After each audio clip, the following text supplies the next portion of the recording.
دنیا میں سب سے ایماندار قوم جاپانیوں کی ہے۔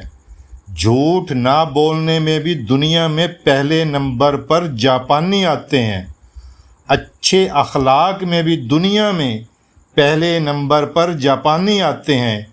ایمانداری، اچھے اخلاق اور جھوٹ نہ بولنے والی قوموں میں پہلے 10 نمبروں میں کوئی بھی مسلمان ملک کا نام نہیں آتا۔ جاپانی نہ تو اللہ کو مانتے ہیں، نہ ہی کسی پیغمبر کو، اور نہ ہی کسی وحی کو، نہ قرآن کو، اور نہ ہی کسی پیر کتب ابدال کو۔ نہ ہی ان کو کوئی جنت کا لالچ دیتا ہے اور نہ ہی کوئی جہنم سے ڈراتا ہے، لیکن پھر بھی وہ ایمانداری، اچھے اخلاق میں پہلے نمبر پر ہیں۔ ہم اللہ کو مانتے ہیں، اللہ کے تمام نبیوں پر ایمان رکھتے ہیں، نبی کریم صلی اللہ علیہ وسلم کو آخری نبی مانتے ہیں، قرآن ہمارے پاس ہے، نبی کی حدیث مبارک اور آپ کی سیرت مبارک ہمارے پاس ہے، صحابہ کرام اہل بیت کی زندگی ہمارے پاس ہے، کتب ابدال ولی اللہ ہمارے پاس ہیں، لیکن ان سب کے باوجود ہم جھوٹ بولتے ہیں۔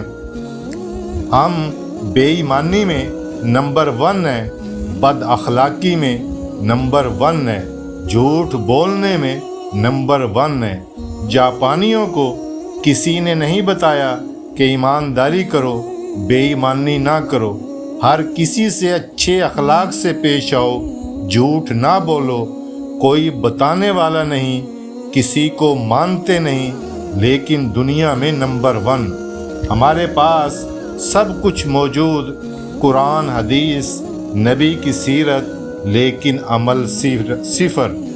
اچھے اخلاق اور سچائی 2 ایسے عمل ہیں کہ ہمارے نبی کریم صلی اللہ علیہ وسلم نے ارشاد فرمایا کہ مجھے اپنی امت سے ہر گناہ کرنے کی توقع ہے، کہ ہر گناہ کرے گی، لیکن مجھے 2 گناہوں کی امید نہیں ہے۔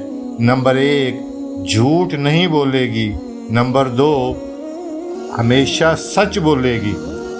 میرا امتی بد اخلاق نہیں ہوگا، لیکن ہم نے اپنے نبی کی امید کو کسی خاطر میں نہیں لائے، اور اپنے نبی کی جھوٹ نہ بولنے کی، ایمانداری کی اور اچھے اخلاق کی امید کو ہم نے عمل کرنے کی بجائے اس کو الٹا کرنے میں ہم دنیا میں پہلے نمبر پر ہیں۔ کتنے افسوس کی بات ہے، ہمارے لیے بڑے فکر کی بات ہونی چاہیے۔ غیروں کو ہم سے سیکھنا چاہیے تھا کہ ایمانداری کیا ہوتی ہے، اخلاق کس کو کہتے ہیں۔ ہم نے عمل نہ کیا اور غیروں نے کسی تبلیغ کے بغیر ان چیزوں پر عمل کر کے ہم سے سب سے آگے ہیں۔ ذرا تھوڑا ضرور سوچنا۔